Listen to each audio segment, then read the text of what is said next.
একজন খেটে খাওয়া মানুষকে মেরে ধরে তাকে বলতে হবে যে তুমি চিকেন প্যাটিস বিক্রি করছো বলে তোমাকে এখান থেকে চলে যেতে হবে, বেরিয়ে যেতে হবে, চলে যেতে হবে, বেরিয়ে যেতে হবে, এমনিও বলে দেওয়া যায়, বলা যায়। মারধর করতে হবে কেন? তো যেটা ব্যবহার করে তার উপার্জন করছে সেটা ভেঙে দেওয়া হবে কেন? তার পুঁজিটা নষ্ট করে দেওয়া হবে কেন? সেই জন্যই আমি বলেছি যে যারা আজকে ভারতবর্ষকে প্রতিনিয়ত শোষণ করে চলেছে, অনেক বিগ বিজনেসম্যান আছে সারা ভারতে, তারা তো বিভিন্ন রকমের গণ্ডগোল করছে। সেটা যে বিজেপি সরকার সবসময় নিয়ন্ত্রণ করতে পারছে তাও নয়, চেষ্টা তো আপ্রাণ করছে।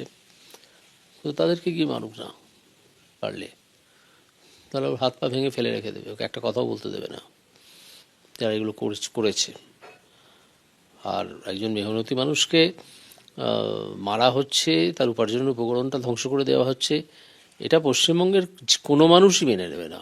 ধর্মের কথা তো অনেক পরে আসছে, ধর্ম তো অনেক পরে আসছে।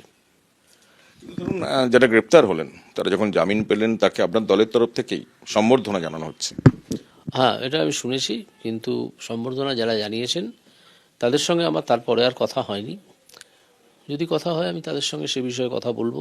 প্যাটিস কাণ্ডে এটা শুধু গরিব বিক্রেতাকে মারধর করার জন্য আপনি সমালোচনা করছেন, কিন্তু এক দলের তরফ থেকে বলা হচ্ছে যে এটা তো মানে একটা গীতা পাঠের আয়োজন করা হয়েছিল ওখানে, তো সেখানে মানে আমিষ প্যাটিস সে বিক্রি করবে কেন, এবং এই জন্যই তাকে মারধর করা হয়েছে। এবং এটায় মানে প্রশাসন বরঞ্চ তাকে প্রশ্রয় দিচ্ছে, কারণ সে মানে একটা হিন্দুদের একটা জমায়েত হয়েছে, সেখানে গিয়ে প্যাটিস বিক্রি করছে।